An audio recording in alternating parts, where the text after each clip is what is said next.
tardes. En primer lugar, muchas gracias por venir a esta sesión.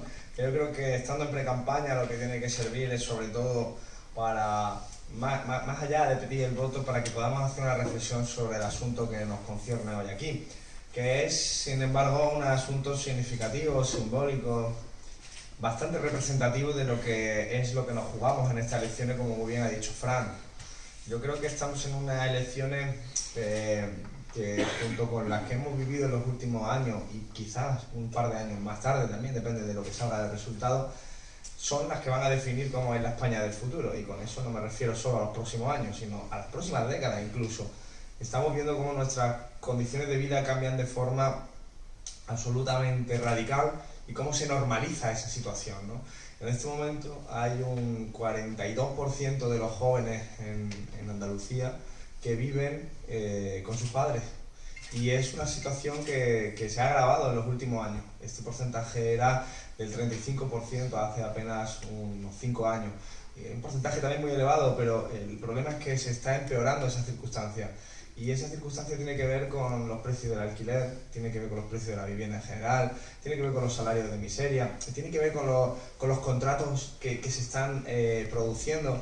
El 25% de los contratos del año pasado son de menos de una semana de duración.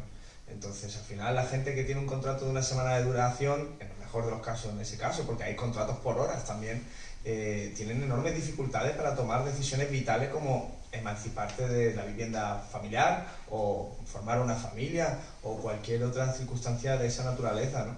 Entonces, lo peor de todo es que esto se está normalizando. Si fijaos con un elemento que a mí me gusta poner de relieve porque creo que todo el mundo lo comparte. Hace 10 años, cuando estaba empezando la crisis, ser mileurista era un drama. Y efectivamente había motivos para pensar que era un drama. Pero es que hoy ser mileurista está visto como con alguien que tiene suerte.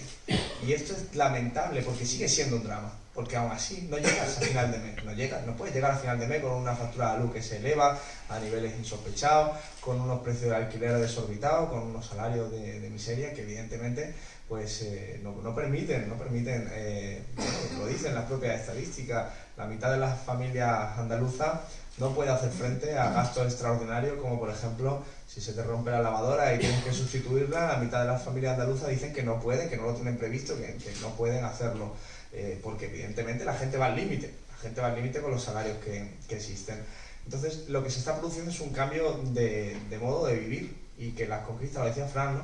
Las conquistas que parecían que iban a estar ya para siempre, la sanidad pública, la educación pública, las pensiones públicas, están amenazadas en este momento. Y existe el riesgo de que dentro de 20 años no existan, o existan en modos que son casi inconcebibles hoy en día. Y ese es el reto real que tiene este ciclo político y en concreto este ciclo electoral que va desde abril hasta mayo.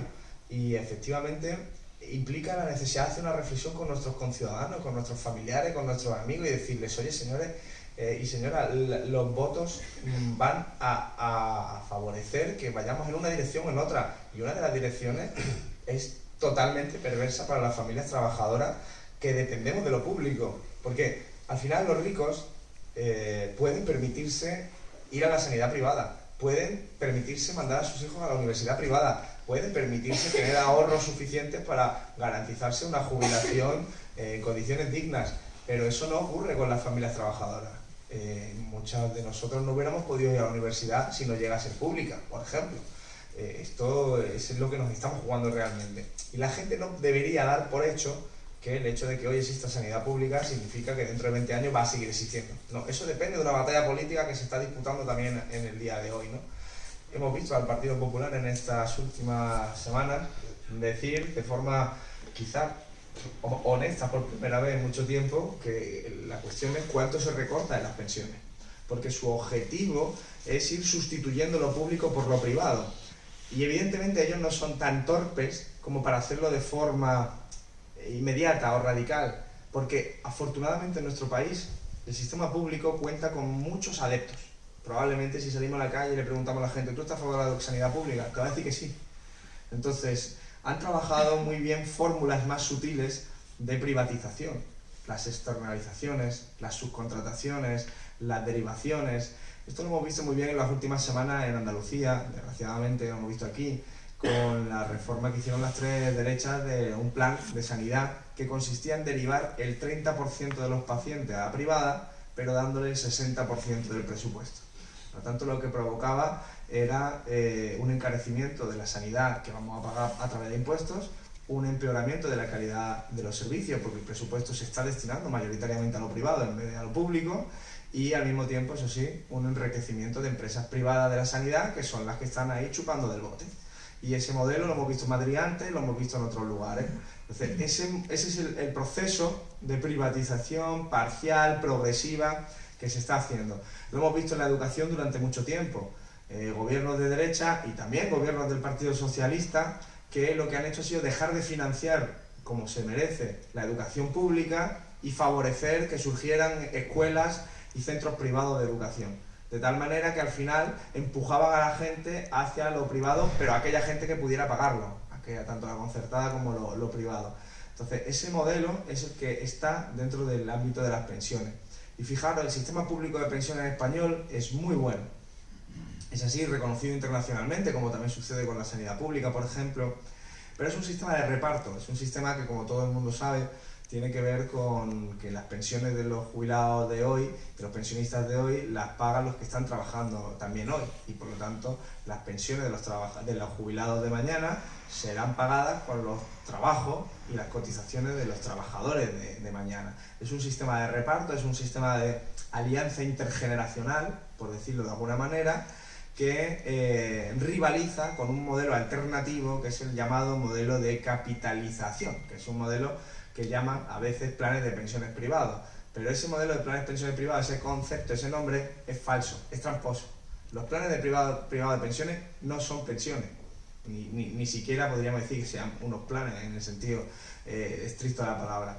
Los planes privados de pensiones son fórmulas de ahorro individual por el cual tú detraes de tu salario un porcentaje mensual, eso se mete en un fondo que gestiona un banco, el banco especula con ese dinero y cuando termina tu vida laboral te devuelve lo que supuestamente haya ganado. Y digo supuestamente porque el año pasado los fondos privados de pensiones en España perdieron un 4%. Es decir, puede ocurrir que haya gente, de hecho ocurre, que invierte en los planes privados de pensiones y pierde dinero, porque se supone que el dinero ganado, primero el banco lógicamente se lleva su comisión, que no es pequeña, y después lo que reste es lo que tú ganas. Pero como la especulación salga mal, pues evidentemente es como un casino, tiene sus riesgos. Y en esos casos, en el año pasado, pues se perdió dinero. Aquellos que tenían un plan de privado de pensiones, pues perdieron dinero. Y aquellos planes de pensiones privados que son a 20 años, que son los que teóricamente son más seguros, pues han ganado menos que lo que ha subido el IPC. ¿Qué quiere decir? Que ha subido el precio de la vida más que lo que ellos han podido ganar. En el fondo, otro empobrecimiento adicional. Es decir, cuando nos digan que los planes de privado de pensiones son mejores, es mentira. Pero es mentira y además incluye un riesgo muy grande para los pensionistas que hayan hecho eso. Pensad que en la crisis financiera estadounidense, antes de que se trasladara a España, hubo muchas empresas que tenían como fórmula de remuneración a los trabajadores el plan privado de pensiones. Y hubo muchos trabajadores que perdieron su jubilación porque habían invertido, los gestores de esos fondos, habían invertido en las hipotecas subprime, y habían invertido en productos que finalmente, pues como cuando haces una apuesta también pierdes, pues lo perdieron. Y hubo miles, decenas de miles de trabajadores que se quedaron sin ahorros, sencillamente porque en esos países no existe el sistema público de pensiones tal y como los conocemos y lo único que existe es este otro modelo de especulación que puede salir bien, pero normalmente sale mal. Y por lo tanto es muy importante que entendamos cuál es la disyuntiva real, porque efectivamente en nuestro país en este momento, desgraciadamente, hay ayudas fiscales a los planes de privado de pensiones. Es decir, el Estado pierde cada año 2.000 millones de euros que deja de ingresar en impuestos porque son ayudas a aquellos que se hagan un plan privado de pensiones. Es un incentivo, es una ayuda a aquellos que quieren hacerse un plan de pensiones de privado. Y perdemos dinero que podríamos destinarlo, por ejemplo, a pensiones, o por ejemplo a sanidad o a educación pública. Por lo tanto, estamos ante un problema de enorme magnitud cuando hablamos de las pensiones. Y no olvidemos que la derecha, que persigue este objetivo, se maneja con enorme sofisticación, nunca te dice la verdad de forma tan clara, salvo que se trate del señor Daniel Lacalle, que es recién llegado y lo dijo de forma clara, dijo hay que recortarlo un 20, un 30 o un 40%, porque para ellos las pensiones públicas son una pérdida de dinero, para ellos, desde su óptica liberal, ese dinero debería estar en los bancos para que pudieran especular con él y hacer ganancias según ellos mejores. La realidad impugna esa visión, pero desde luego es un negocio y un botín enorme. Pensad la cantidad de miles de millones de euros que significa ese dinero que está en el fondo público de pensiones, que de repente pasará a ser negocio de los bancos. Evidentemente los bancos lo ven con un apetito voraz. Y los gobiernos del PP y PSOE han favorecido eso. Y han favorecido de diferentes formas. Una, la fiscal, han ayudado a los fondos privados de pensiones, lo hemos dicho, pero otra es la del miedo. Nos han dicho, es que los fondos públicos van a quebrar. Y nos repiten eso 300.000 veces. ¿Para qué? Para meter miedo y que aquellos que tengan capacidad de tener dinero para ir a un fondo privado lo puedan hacer. Pero permitidme una explicación rápida y breve. Los fondos públicos de pensiones, el sistema público, funciona con ingresos y con gastos. Y por lo tanto, cuando tenemos un desequilibrio, se puede corregir por cualquiera de las dos partes, por los ingresos o por los gastos. La derecha y el Partido Socialista siempre se obsesionan con los gastos, ¿no? Evidentemente los ingresos son las cotizaciones y los gastos son las pensiones que se pagan. Como evidentemente nosotros tenemos unos cambios demográficos muy importantes, que afortunadamente la gente vive más, y digo afortunadamente, hago un inciso, fijaos muy bien el lenguaje cómo hace trampa. El PSOE, PP y Ciudadanos siempre hablan del problema demográfico. A mí me parece una cosa obscena referirse a que hemos conseguido que la gente viva más tiempo como problema. O sea, creo que no es un problema que la gente viva más tiempo, es una cosa buena. Y eso que no significa que viva con mejor calidad de vida. De hecho, la esperanza de vida se ha elevado, pero la esperanza de vida saludable, que es la cantidad de años que te quedan sin padecer una enfermedad grave, no ha crecido tanto. De hecho, en algunos casos ha decrecido, como en esta crisis. ¿Qué quiere decir? Que hay una idea por parte de determinadas posiciones políticas de derecha que, como ha reconocido a veces el Fondo Monetario Internacional, por ellos, que nos muramos nada más jubilarnos, porque así no gastamos y no tenemos gastos como pensiones. Esa es la lógica que persigue elevar la edad de jubilación a 67 años o a 70, como quieren promover en el Fondo Monetario Internacional. Es decir, acercar la edad de jubilación a la muerte, porque así evidentemente tiene menos gastos. Eso es una forma obscena de ver la realidad política y económica, porque oculta que efectivamente si hubiera un desequilibrio se puede atajar por la vía de los ingresos. Fijaos que los ingresos son las cotizaciones. Esto es muy fácil. Si hay más trabajo, hay más gente cotizando. Si los salarios son más altos, hay más gente cotizando más grande. Si hay una mejor redistribución de la renta y del trabajo, y por ejemplo las mujeres pudieran cobrar más, superando esa brecha laboral, también habría más cotizaciones. Por lo tanto, fijaos que no es un problema solo del sistema público de pensiones. Si hubiera, como nosotros proponemos de la candidatura de Unidas Podemos y de Izquierda Unida, un plan de trabajo garantizado, toda esa gente que tiene un salario cotiza por más. Pero fijaros, la subida del salario mínimo interprofesional va a permitir que se cotice más y va a permitir que se ingrese más al sistema de pensiones. Por lo tanto, nunca nos olvidemos que las pensiones públicas, el sistema funciona con ingresos y con gastos. Las tres derechas y el PSOE siempre se obsesionan con los gastos y hay que pensar en los ingresos, porque incluso llegados a un caso excepcional, que estemos atravesando una crisis brutal, siempre se pueden garantizar las pensiones por la vía de los impuestos, igual que la sanidad y la educación. La sanidad y la educación son deficitarias por propia naturaleza, porque se financian a través de los presupuestos generales del Estado, porque no es un mercado libre. Y no pasa nada, al contrario, nos parece una conquista y un derecho. Las pensiones me refiero a las pensiones contributivas, podrían ser reforzadas por la vía de un impuesto obtenido, por ejemplo, de las grandes fortunas, de las grandes empresas, de la lucha contra el fraude fiscal. Es decir, es una visión integral lo que nosotros defendemos. Esto es relevante porque hablo de las pensiones contributivas, pero Fran lo ha dicho, ha dado unos datos desoladores que son la realidad que vivimos. Las pensiones no contributivas son una miseria y recaen sobre todo sobre las mujeres, porque las pensiones no contributivas son el reflejo de un país que no reconoce el trabajo de cuidados como trabajo. Porque hay miles de mujeres en este país que han dado toda su vida, su energía, su esfuerzo, su vida en general, al cuidado de su familia en el ámbito doméstico y que no ha sido reconocido como trabajo y que cuando ha llegado a su jubilación le han dado una pensión no contributiva de 400 euros y eso genera unas desigualdades que son el reflejo de una sociedad machista.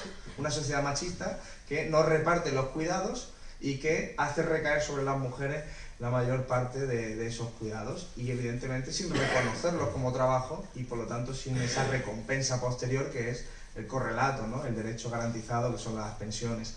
Esto es muy importante entenderlo porque cuando hablamos de feminismo hablamos de algo que atraviesa toda la sociedad o que ha de atravesar toda la sociedad para darle la vuelta y corregir estas dinámicas. Las pensiones no contributivas, por lo tanto, deberían subir. Nuestras propuestas en este punto son bastante claras, no nos llevemos a engaño. Aparte de planes de inversión pública que generen nuevos ingresos, cotizaciones, aparte de estimular por la parte del ingreso, hay que bajar la edad de jubilación a 65 años otra vez, hay que acabar con el mecanismo que han tenido las grandes empresas para prejubilar de forma anticipada a miles de trabajadores que han ido a cargo del Estado, es decir, las grandes empresas financieras han prejubilado a gente con 50 y pocos años. Y eso sí que es una barbaridad, pero ¿habéis escuchado al PSOE, al PP o a Ciudadanos decir algo sobre el Banco Santander? Que ha sido uno de los principales artífices de esas prejubilaciones.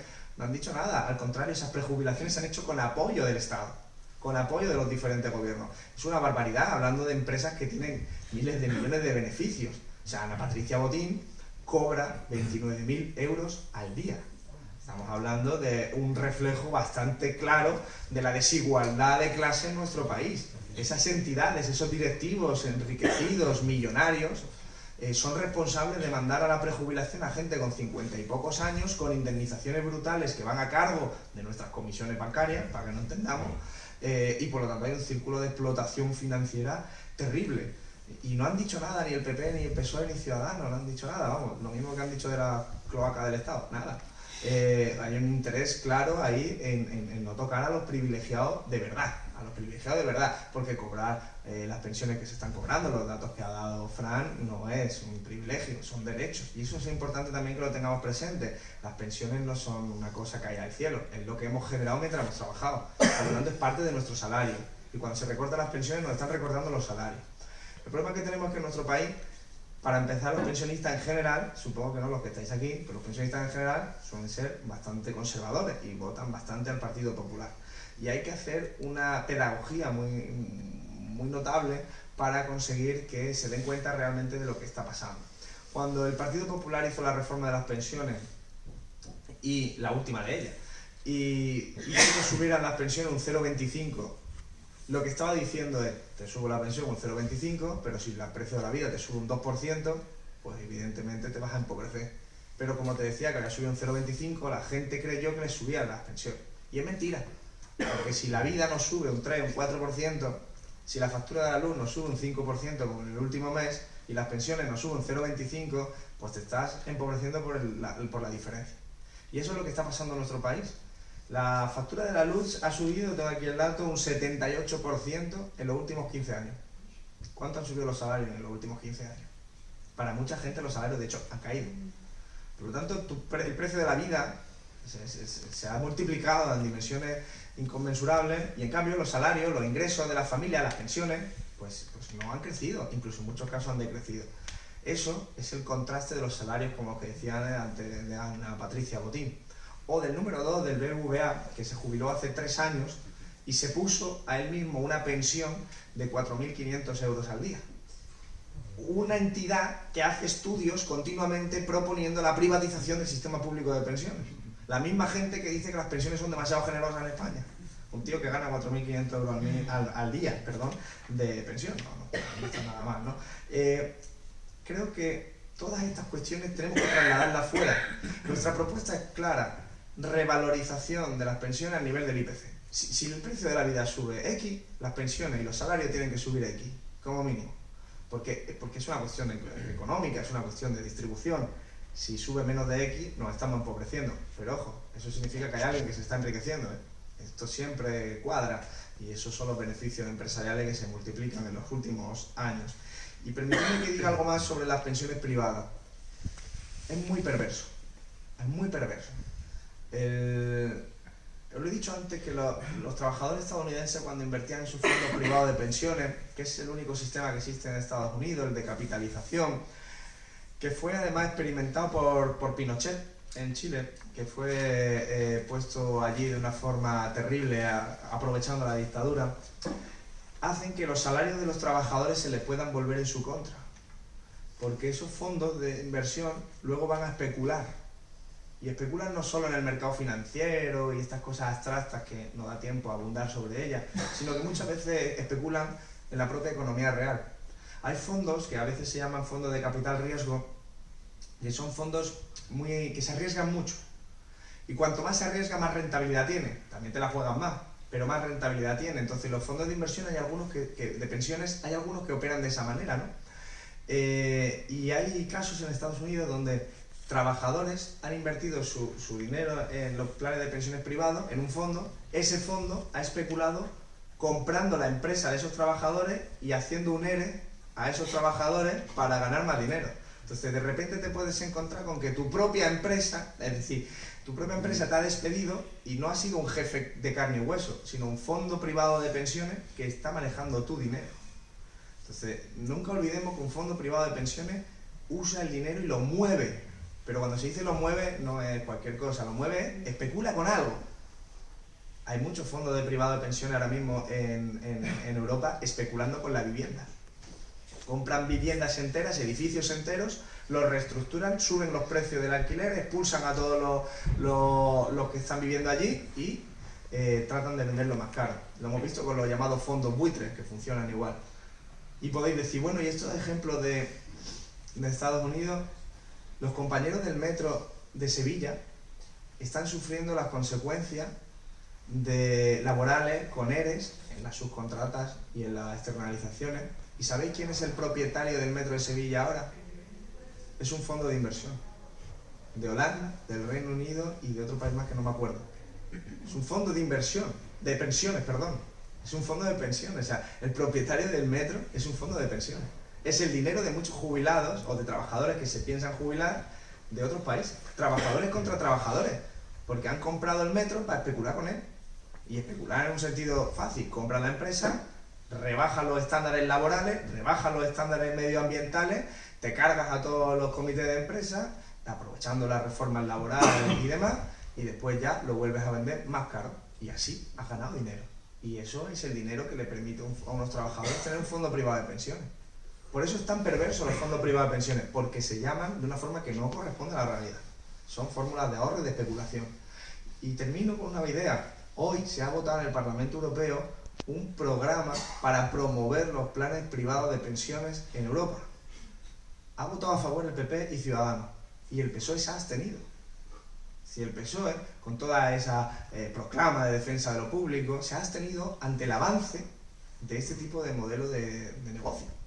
Y eso yo creo que es absolutamente importante que lo conozcamos, porque lo que nos jugamos es mucho más, en este caso específico, que acabo de hacer pues una breve síntesis de lo que sucede con las pensiones, nos jugamos mucho más que si va a haber pensiones o no, sino que es la misma lógica que tiene que ver con la educación, con la sanidad, con las prestaciones sociales en general, los servicios sociales en su conjunto. Tiene que ver con el orden social, lo ha dicho Fran y lo hemos dicho durante mucho tiempo, tiene que ver con qué país le vamos a dejar a nuestros hijos e hijas. Es así de sencillo, porque el objetivo de ellos es que las pensiones sean tan pobres que la gente que pueda, sí se haga un plan de pensiones privado complementario. Y para eso le ayudan fiscalmente. Ese es el objetivo de estos partidos, incluido el Partido Socialista, no nos olvidemos tampoco. Y entonces aquí la paradoja enorme es que de momento la candidatura que mejor representa a esto es Unidas Podemos, que somos los primeros en intención de voto entre la gente joven, pero de los últimos entre la gente que ahora mismo está cobrando una pensión. Y esto es una gran paradoja, porque somos los mayores hacedores de la defensa de ello. Y es verdad que la jubilados y jubiladas, pensionistas y pensionistas, se han movilizado de forma muy activa en los últimos años, y especialmente en el año pasado, y consiguieron victoria. Lo que significa que si conseguimos que la gente se dé cuenta, el conjunto de los jubilados y jubiladas, de lo que nos estamos jugando, es posible ganar. Y el año pasado se ganó y se consiguió que se revalorizaran el IPC, aunque solo fuera un año.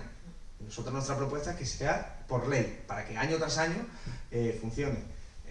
Lógicamente el gobierno del PP cedió para un año, en plan, bueno, un año y ya veremos lo siguiente, si se siguen molestando, pues a lo mejor lo ampliamos, y si no, pues no. Eso depende de la batalla política que estamos haciendo. Y yo lo quiero insertar dentro de esta campaña tan importante sobre lo público. Y vuelvo a subrayarlo, porque me parece lo más relevante quizá. Yo no sé si voy a cobrar una pensión, ni mi generación va a cobrar o no va a cobrar una pensión. Eso depende. Y eso va a depender de si luchamos hoy. Va a depender si luchamos hoy de múltiples formas, movilizándonos con la coordinadora de pensionistas, los diferentes colectivos, hasta presentando propuestas en el Congreso de los Diputados y, si es posible, gobernando el país para hacer las propuestas razonables que son necesarias. Esa es la verdadera batalla. Y yo lo pongo de ejemplo porque me parece significativo, porque me puesto ahí en situaciones parecidas. Yo tengo una hija ahora de 7 meses, y yo me pregunto cómo va a ser su vida y para su generación dentro de 20 años. Cuando ella tenga 20 años, si va a poder ir a la universidad, si va a poder ir a la sanidad pública si lo necesita, cuánto va a tener que esperar para operaciones importantes, va a poder tener una pensión más adelante si se jubila. Todo eso es lo que estamos peleando ahora. O sea, esto no va de unos cuantos concejales más o unos cuantos concejales menos. Esto es un momento político de redefinición de país. Desde que empezó la crisis hasta quién sabe cuándo, estamos redefiniendo el país. Y es una batalla no resuelta. Por eso llevamos 3 elecciones generales en 4 años. Es una batalla política no resuelta. Y no podemos permitir que se resuelva por la derecha. Y por la derecha no me refiero solo a las 3 derechas. Me refiero a una derecha neoliberal de recortes en los sistemas públicos. Y eso puede significar también, termino con esto, que haya gente que ahí fuera, teniendo miedo a las 3 derechas reaccionarias, diga, pues voy a votar al PSOE, que me da confianza, yo qué sé. Pues puede suceder que si Ábalos tiene razón y él ha dicho que le gustaría gobernar con Ciudadanos, lo dijo hace unas semanas, como también le parece adecuado a Felipe González y a otra serie de personalidades del Partido Socialista, Alfonso Guerra y otra gente que está ahora también en el gobierno, pues puede ser que votar al Partido Socialista sirva para que Albert Rivera sea ministro de Trabajo. Y que Albert Rivera sea ministro de Trabajo para echarse a temblar. Especialmente los trabajadores, claro. Evidentemente los grandes empresarios pueden estar más tranquilos, que son los que promueven ese acuerdo. Partido Socialista Ciudadano como el acuerdo de salida de la crisis de país. Llevamos una crisis de régimen, que es como identificamos a todos estos procesos que vienen convulsos hace bastante años, y queremos resolverla por la izquierda. Y ahora mismo el escenario es complejo, pero está muy abierto. Está muy abierto porque los datos dicen que el 30% de la población española ahora mismo dice que no va a ir a votar. El 30%, ¿eh? Ya en el 2016 fueron las elecciones en las que menos gente participó en la historia reciente de la democracia. Y puede que estas sean peores todavía. Pues ahí hay un hueco enorme para convencer a gente. Y hay otro 30% dentro de los que dicen yo sí voy a ir a votar, otro 30% de eso que no sabe todavía quién va a votar.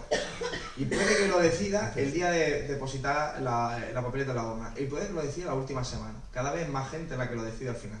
Pues por eso sois fundamentales todos vosotros y vosotras en esta campaña, que ahora estamos en una fase modesta de pre-campaña, pero luego tenemos la campaña tanto de generales como de europeas y municipales. Y yo creo que cuanto más Fran haya en el ayuntamiento y cuanto más Eva haya en el Congreso de los Diputados, mejor nos va a nosotros y más miedo va a tener alguien que cobra 29.000 euros al día como Ana Patricia Botín, ¿no? Entonces ahí hay una cuestión, última instancia, de clase. En fin, espero que haya quedado más o menos claras las determinadas nociones que a veces se escapan dentro del debate técnico, pero es muy importante y yo el mensaje traslado es hay que defender lo público a ultranza y no nos dejemos engañar por aquellos que dicen que los planes de privado de pensiones son planes privados de pensiones. Son clavitos en nuestro ataúd, en el de los trabajadores y trabajadoras. Muchas gracias.